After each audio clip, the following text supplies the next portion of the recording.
ఈ అంశాలన్నీ కూడా ఎప్పటికప్పుడు ఉపాధ్యాయ సంఘానికి సంబంధించినటువంటి తపస్సు ప్రభుత్వాలకు విన్నపించిన వివిధ పార్టీలకు వారికి విజ్ఞప్తి చేసిన చెవిటివాడి ముందు శంఖమూదినట్టుగా వారు వివరించడము, భారతీయ జనతా పార్టీ ఎమ్మెల్సీలుగా గెలిచినటువంటి ముచ్చటగా ముగ్గురైనప్పటికీ కూడా 3 చెరువుల నీళ్లు తాగించే పరిస్థితి ఈరోజు కౌన్సిల్లో మనం చూస్తూ ఉన్నాం.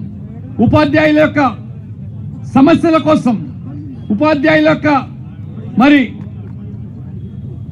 పరిష్కారం కోసం ఏ విధంగా తమ గొంతు విప్పి ఇవాళ మాట్లాడుతూ ఉంటే, ఏ రకంగా ఇవాళ ఆనాడు కేసీఆర్ గారు, ఈరోజు రేవంత్ రెడ్డి గారు దున్నపోతు మీద వర్షం పడ్డట్టుగా ఉపాధ్యాయులు, ఉద్యోగులు వీరేం పెద్ద సంఖ్యలో ఉండేవాళ్ళు కాదు, వీళ్ళు ప్రభుత్వాలను ప్రభావితం చేసేవాళ్ళు కాదు, మరి ఆ ప్రభుత్వాలకు లోబడి లొంగి పనిచేసేటువంటి బానిసగా ఈరోజు ఈ ప్రభుత్వాలు వారిని చిత్రీకరిస్తూ ఉన్నాయి.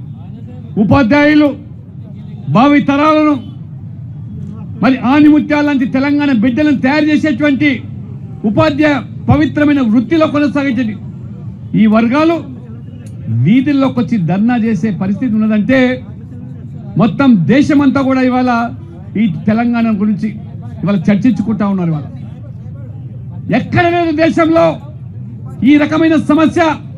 ఈ కాంగ్రెస్ పాలిత తెలంగాణలో ఈ దుస్థితి వస్తూ ఉన్నదంటే ఆశ్చర్యం కలుగుతూ ఉన్నది. ఎన్నికలప్పుడు మరి ఏవేంద్ర రెడ్డి గారు, అంజిరెడ్డి గారు, కొమరే గారు వారు ఉపాధ్యాయులతో లేదా ఉద్యోగులతోని రిటైర్డ్ అయిన పెన్షన్లతో వాళ్ళు స్పష్టంగా వాళ్ళకు భరోసా కల్పించారు. మేము అండగా ఉంటాం, మేము తప్పకుండా మీ సమస్యలు పరిష్కారం కోసం మేము ఈ ప్రజాప్రతినిధులుగా ఈ ప్రభుత్వం మీద ఒత్తిడి పెంచుతామని చెప్పారు. ఇచ్చిన మాటకు అనుగుణంగా ఈ వర్గాల యొక్క ప్రయోజనాల కోసం, ఈ వర్గాల యొక్క శ్రేయస్సు కోసం అడిగిందేమి గొంతెమ్మ కోరికలు కాదు. తమ కష్టపడి ఉద్యోగం చేసుకున్న సందర్భంలో ప్రభుత్వం దగ్గర ఏదైతే సొమ్ము ఆదా చేశారో వారు సొమ్మును వారికి తిరిగి ఇవ్వడానికి ఇవాళ మీన మేషాలు లెక్క పెడుతున్నదంటే మిత్రులు చెప్తున్నారు దాదాపు 2,800 కోట్ల బకాయిలు ఉన్నాయని చెప్పి.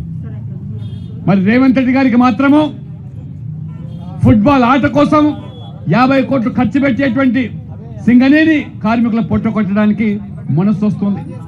ఇవాళ హార్వర్డ్ యూనివర్సిటీలో మరి 10 రోజుల చదువు కోసము కోట్లు ఖర్చు పెట్టి ఇవాళ తమ సరదా తీర్చుకుంటున్నారు. ఇవాళ దావోస్కి వెళ్ళినారు. ఒరగబెట్టింది ఏమిటంటే గత 2 సంవత్సరాలుగా ఈ రాష్ట్రంలో పెట్టుబడులు పెట్టడానికి ఏ పారిశ్రామికవేత్త కూడా ఇవాళ ముందుకు రావడం లేదు. ఎందుకంటే ఈ రాష్ట్రంలో ప్రజాపాలన కాదు, దోపిడీ పాలన కొనసాగుతున్నది. సాధించుకున్న తెలంగాణ సంపదను ఏ రకంగా ఇవాళ ఢిల్లీకి తాకట్టు పెడుతున్నారో, ఢిల్లీకి కప్పం కడుతున్నారో ఇవాళ కథలుగా దేశవ్యాప్తంగా చర్చించుకుంటున్నారు. అంతేకాదు ఈ వాటాల కోసం ఏ రకంగా ఇవాళ మంత్రులు తగులాడుకుంటా ఉన్నారు. ఇవాళ ఏ రకంగా ఇవాళ మంత్రులు కమిషన్ల కోసం ఇవాళ ఏ రకమైనటువంటి మరి దిగజారు చర్యలకు పాల్పడుతున్నారో ఇవాళ పత్రికల్లో పుంకాలుగా వార్తలు వస్తూ ఉన్నాయి. ఇవాళ వాటాల కోసం తగులాటలు, వాదాలు, వివాదాలు ఈ రకంగా మరి మంత్రులు ఒకరి మీద ఒకరు మరి ఏ రకంగా విమర్శలు చేసుకుంటున్నారో ఇవాళ మొత్తం సమాజం గమనిస్తున్నది.